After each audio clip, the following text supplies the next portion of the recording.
Hello friends, welcome back to our channel Unicodes. మీరందరూ బాగున్నారు అనుకుంటున్నాను. బాగుండాలి అని కూడా ఎప్పుడూ కోరుకుంటాను. మన భారతదేశ సంస్కృతిలో ఇతిహాసాలు చాలా ప్రత్యేకమైనవి. ఇవి మనకు ధర్మం, నీతి, త్యాగం, భక్తి, ప్రేమ, కుటుంబ విలువలను లాంటి గొప్ప జీవన గుణపాఠాలు నేర్పిస్తాయి. ప్రధానంగా రామాయణం, మహాభారతం మన భారతీయ సంస్కృతికి మూలాలు.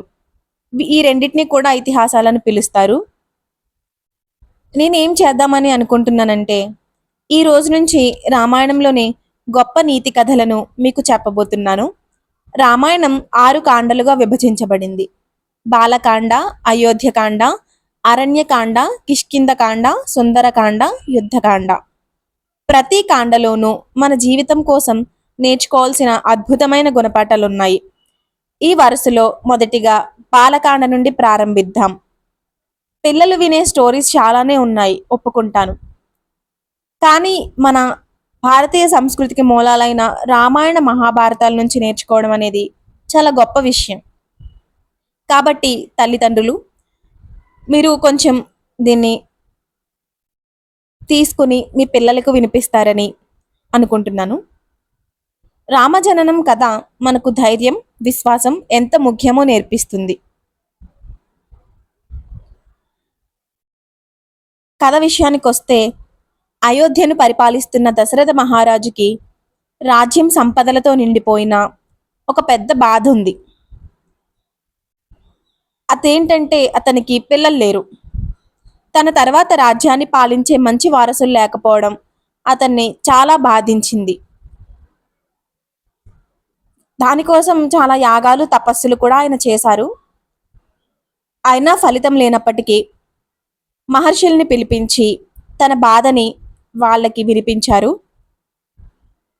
మహర్షుల సూచనతో ఆయన పుత్ర కామేష్టి యాగాన్ని నిర్వహించారు. ఈ యాగాన్ని మహర్షి ఋష్యశృంగుడు నిర్వహించాడనమాట.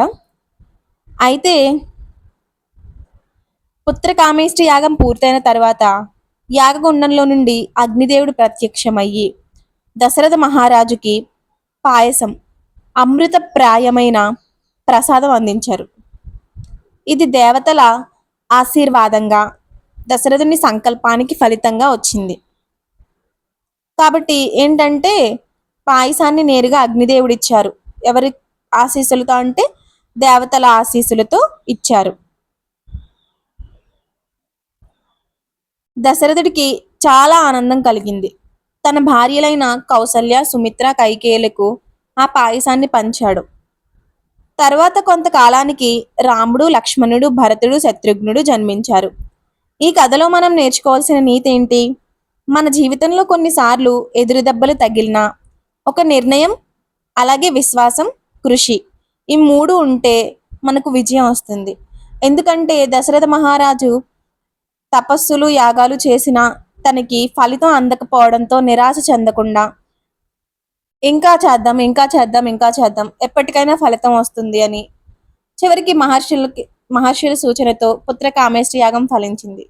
కాబట్టి మనం మన జీవితంలో కొన్నిసార్లు ఎదురు దెబ్బలు తగిలినా కూడా మనం మంచి కృషితో ముందుకు నడిస్తే విజయం తప్పకుండా వరిస్తుంది.